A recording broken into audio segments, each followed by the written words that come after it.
Elon Musk had never been a man of faith. Religion felt distant to him, an abstract concept reserved for others.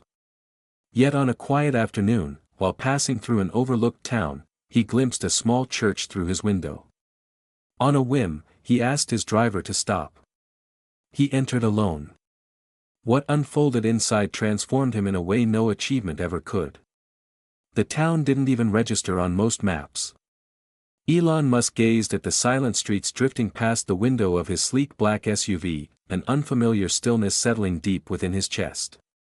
For months, the world had seen a relentless version of him, a builder, a defender, a conqueror, the man of headlines, interviews, lawsuits, rocket launches, and groundbreaking tech.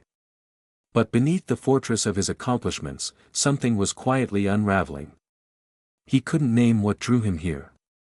Earlier that day, he'd visited a low-key research facility outside the city, no cameras, no press, just a routine stop. When the meeting wrapped up ahead of schedule, his driver asked if he wanted to head straight to the airport. Something inside him resisted. "No," Elon said. "Let's drive." So they did. The road stretched out before them, winding past rows of barren winter trees and shuttered storefronts, a small slice of America clinging to a stubborn hope. It was a glimpse of a world he rarely encountered. Then he saw it, a small stone church, its steeple slightly tilted as if weary from decades of storms, perched on the corner of a narrow side street. The parking lot stood empty.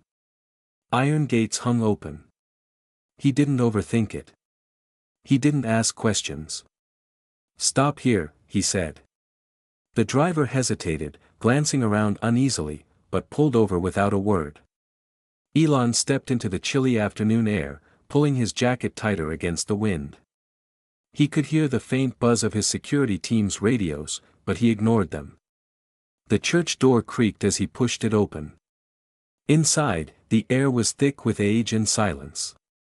Dim light filtered through stained glass windows, casting muted colors across worn pews and cracked stone floors.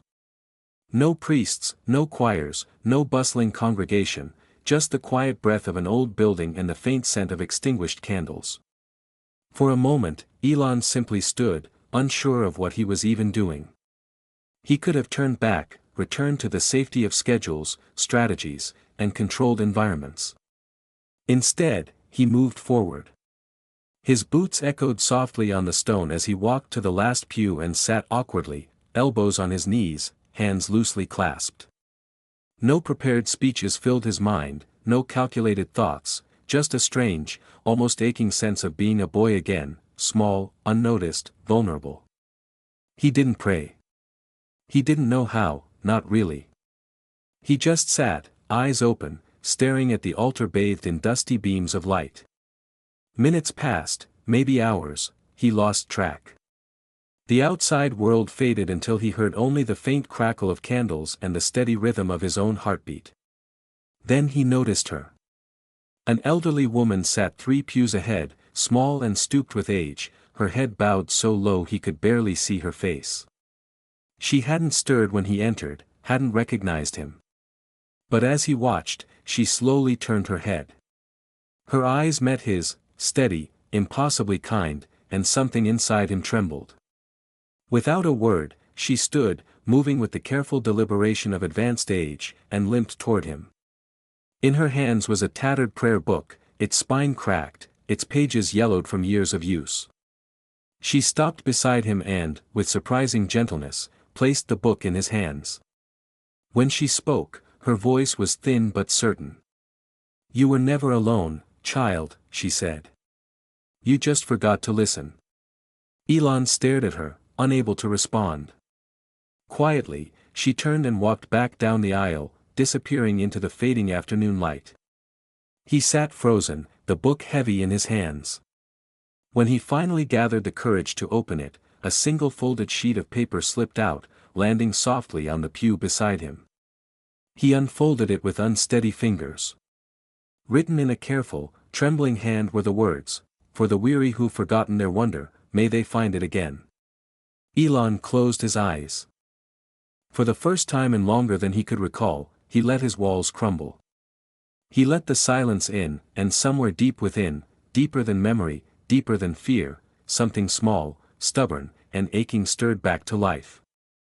A wonder, a hope, a faith, not in rockets or algorithms, but in something older, something he'd forgotten he needed. The sun was dipping below the hills when Elon Musk finally emerged from the small stone church, the tattered prayer book still clutched in his hand. The cold air wrapped around him, sharp and grounding, pulling him further from the man he'd been when he entered. He lingered on the stone steps, gazing at the quiet, empty street. His black SUV idled patiently at the curb, the driver standing by the door, but Elon didn't move toward it. Instead, he sat on the steps, elbows resting loosely on his knees, the small book balanced between his palms. He didn't open it right away. Instead, he ran his fingers over its worn leather, tracing the frayed edges with his thumb. The note tucked inside still lingered in his mind, its message quietly burning, "For the weary who've forgotten their wonder, may they find it again." There was a simplicity to those words that pierced through his usual layers of defense, a message not crafted for headlines or optimized for attention, but small, honest, and devastatingly direct, a reminder that somewhere along the way, he traded wonder for strategy, impulse for control. After a few minutes, he stood and returned to the car. The driver opened the door, casting a concerned glance his way, but Elon just nodded and slid inside.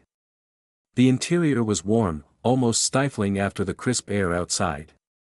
As the driver pulled away from the church, Elon pressed his forehead lightly against the cool window, watching the town slip by, dim streetlights, closed shopfronts.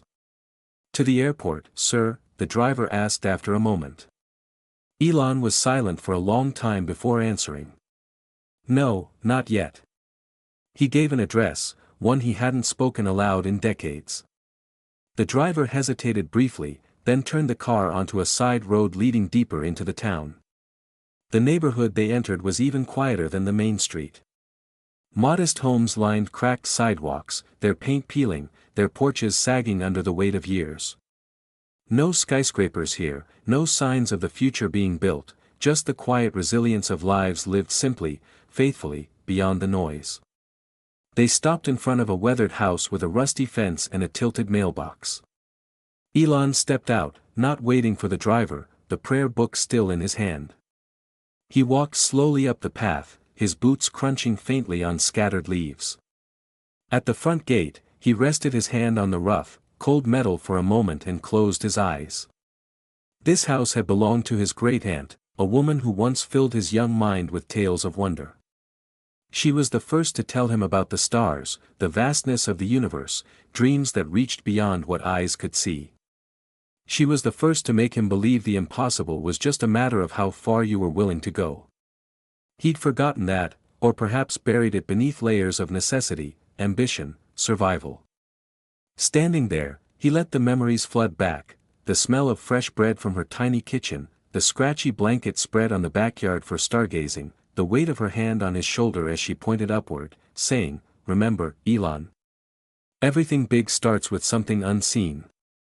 He opened the prayer book again, this time with care, as if it were something sacred. The handwritten note was still there, soft and delicate between his fingers.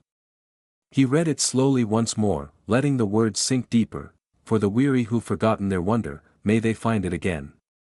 A lump rose in his throat, and he didn't fight it.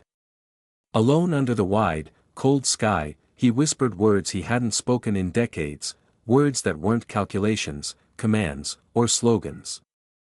"Thank you," he said, barely audible but real. "Thank you for second chances. Thank you for the stubborn kindness of strangers. Thank you for small wonders hidden in forgotten towns and tattered prayer books." The stars above glimmered faintly through the urban haze. Ancient and patient.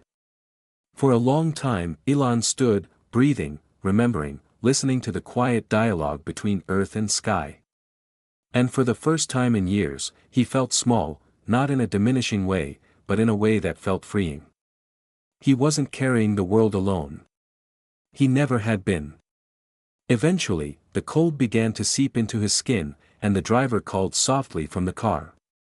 Elon turned, still holding the prayer book close to his chest, and walked back down the cracked path. He slid silently into the SUV, and as they pulled away from the curb, he glanced one last time at the small house fading into the night. He didn't know where the road would lead from here, but for the first time in a long while, he wasn't afraid. He would follow it, wherever wonder called. The jet hummed steadily beneath him as Elon gazed at the endless sea of clouds, their soft, rolling shapes bathed in moonlight. The prayer book rested on his lap, unopened since he'd left the town behind. Silence filled the cabin around him. His aides were absorbed in their screens, and the flight crew moved quietly to avoid disturbing him. He should have been drafting memos, preparing for meetings, reviewing projections. But none of that felt urgent anymore. The drive that once pushed him to outpace competitors, beat deadlines, and conquer the next peak felt muted. Something deeper, quieter, was taking root in its place. He leaned his head back against the seat and closed his eyes, letting the rhythmic pulse of the engines lull him into a rare, honest reflection. Images came unbidden, the quiet church, the woman's steady gaze, the weight of the prayer book in his hands, and above it all, the undeniable sense that something had been waiting for him to notice. It wasn't ambition stirring him now, it was longing. As the plane touched down at a private terminal outside New York, the sky was just beginning to pale at the edges with the first hints of dawn. The towers of Manhattan loomed in the distance, silhouetted against the coming day.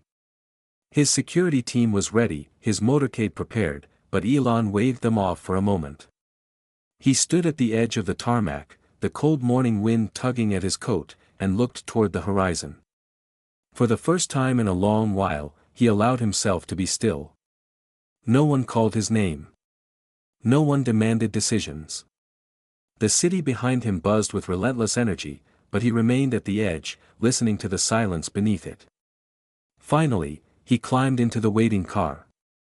As they sped through the waking streets of the city, his thoughts drifted not to quarterly reports or upcoming launches, but to older, softer things, quiet prayers his mother once said by his childhood bed, stories of starlight his great-aunt told on summer evenings, the question that haunted him as a child, whether there was something more.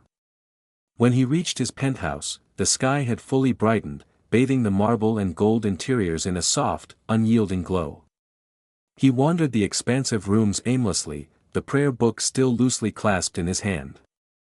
Everything around him, trophies, awards, priceless art, felt strangely hollow, as if it belonged to someone else's life.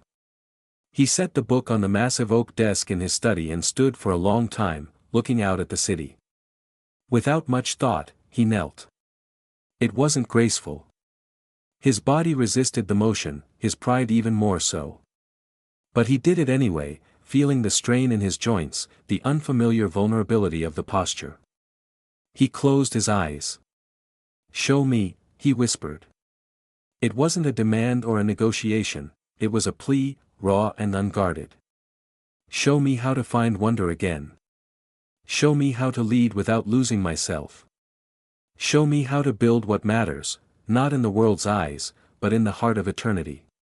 The room was silent. No thunder rolled. No celestial voice answered. But within him, a small, clear certainty began to grow, a certainty that the real work, the true mission, was only beginning. He stayed there until the ache in his knee became unbearable, then rose slowly, holding on to that moment like a fragile ember. He knew it would be easy to lose it, to be swept back into the tide of expectations, to shield himself from vulnerability. But he couldn't forget this. He wouldn't. In the days that followed, the world noticed only surface changes. Meetings grew shorter, less contentious. Speeches leaned more toward gratitude than triumph. Employees received unexpected handwritten thank you notes. Old friends got quiet calls for reconciliation. His children found him more present, less distracted, more willing to linger on the small, sacred things, a drawing, a joke, a shared silence. Some speculated he was preparing for a political move. Others whispered about a hidden illness. No one could quite name the shift, but it was there. He spent more time alone, walking city streets without fanfare, visiting libraries, slipping into small cafes, sitting anonymously at the back of Sunday services in forgotten chapels. He wasn't seeking headlines or power, but something far harder to grasp. He was searching for the thread of wonder that had slipped through his fingers. And somewhere in the stillness, in the spaces between action, ambition, and achievement, he began to find it again, not in grand revelations or public miracles, but in the smallest moments, a child's laughter, a stranger's kindness. The tattered prayer book, now a constant weight in his coat pocket, became a quiet compass pointing him home. The world around him still churned, urgent and insatiable. But within, something steady was growing, not a monument, but a garden. Each day, he chose, sometimes with trembling hands, sometimes with unexpected calm, to tend to it. Weeks passed. Life, as ever, surged forward. New deals were signed, new projects launched, new headlines emerged. But through it all, Elon remained tethered to something unseen, a small, stubborn stillness that refused to be drowned out. Late one evening, after a long day of meetings that somehow left him feeling emptier than ever, he found himself alone in the lobby of his building. Golden fixtures gleamed under chandeliers, the marble floor polished to a mirror-like sheen. It was beautiful, impressive, everything he'd once dreamed of. Yet he felt as though he were standing in a museum dedicated to someone else's aspirations. On an impulse, he turned and stepped back outside. His driver hurried after him, but Elon waved him off. "Just give me some time," he said quietly. He walked down the busy sidewalk, his coat pulled tight against the wind. No entourage, no agenda, just the city breathing around him, imperfect and alive. His feet seemed to find their own path, carrying him away from gleaming towers to older neighborhoods where brick buildings huddled together like old friends sharing secrets.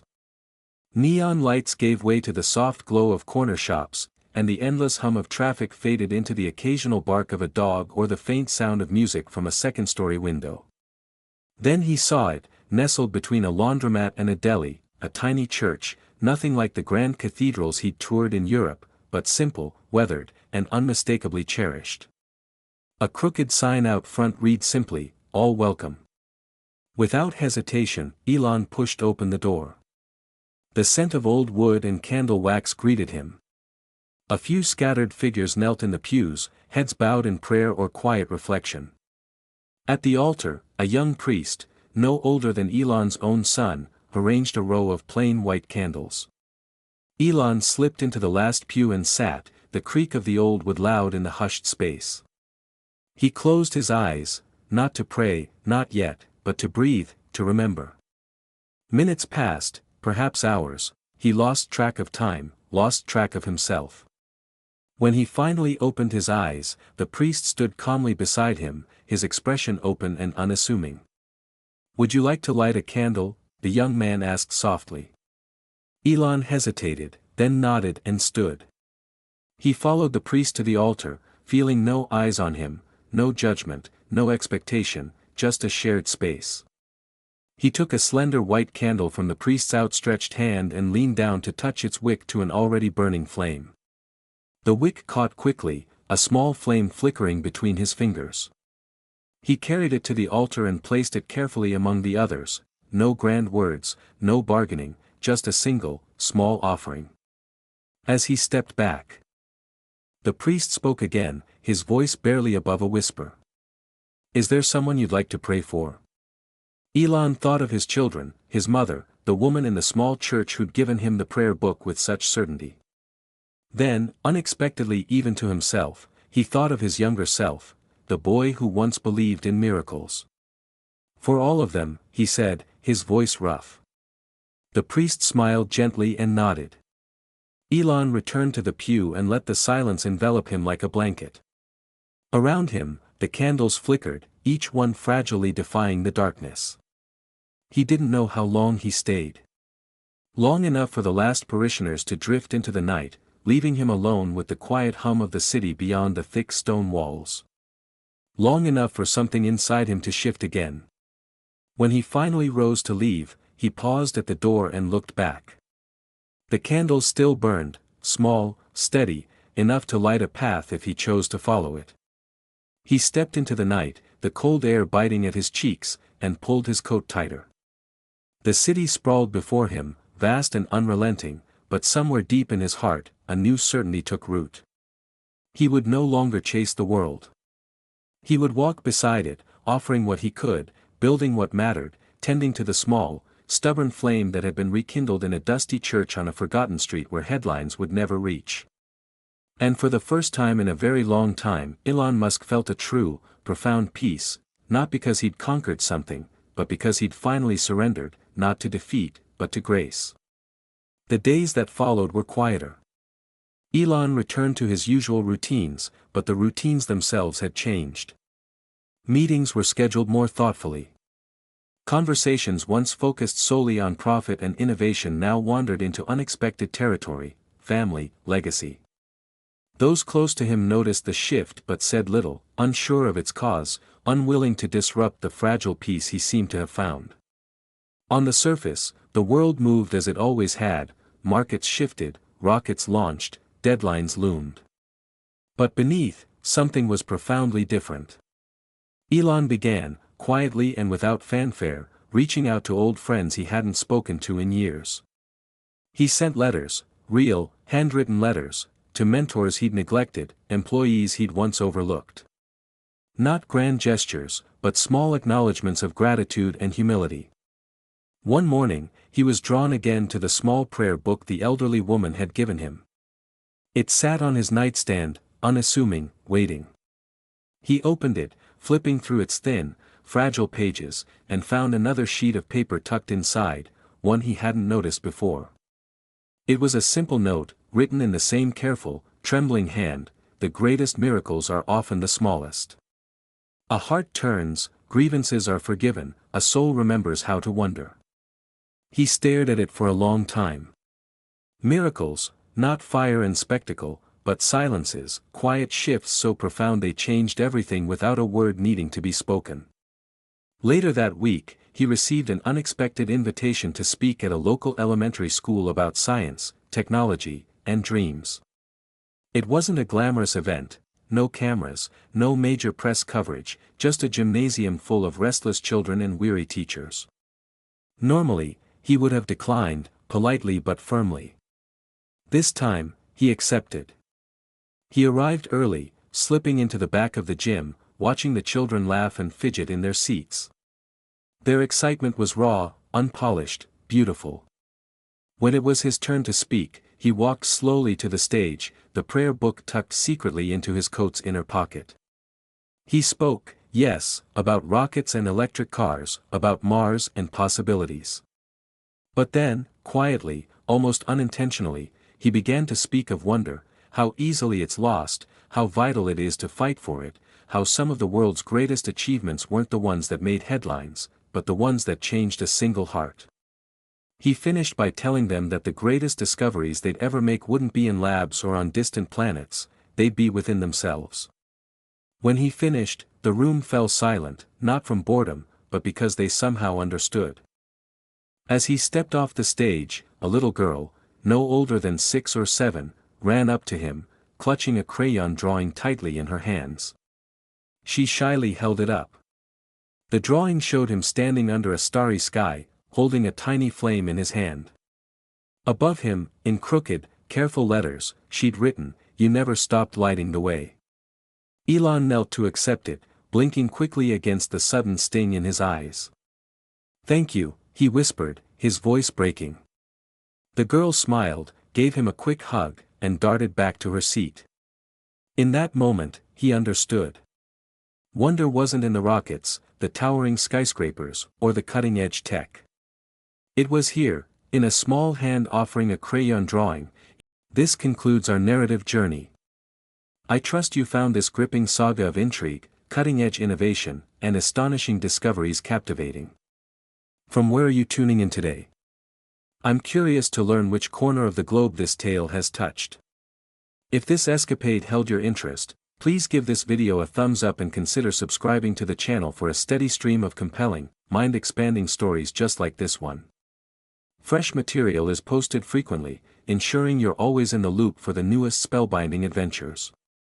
Be sure to pass this video along to your loved ones and friends. It's a great way to share positivity and insight while expanding our circle of story enthusiasts. Your encouragement is invaluable.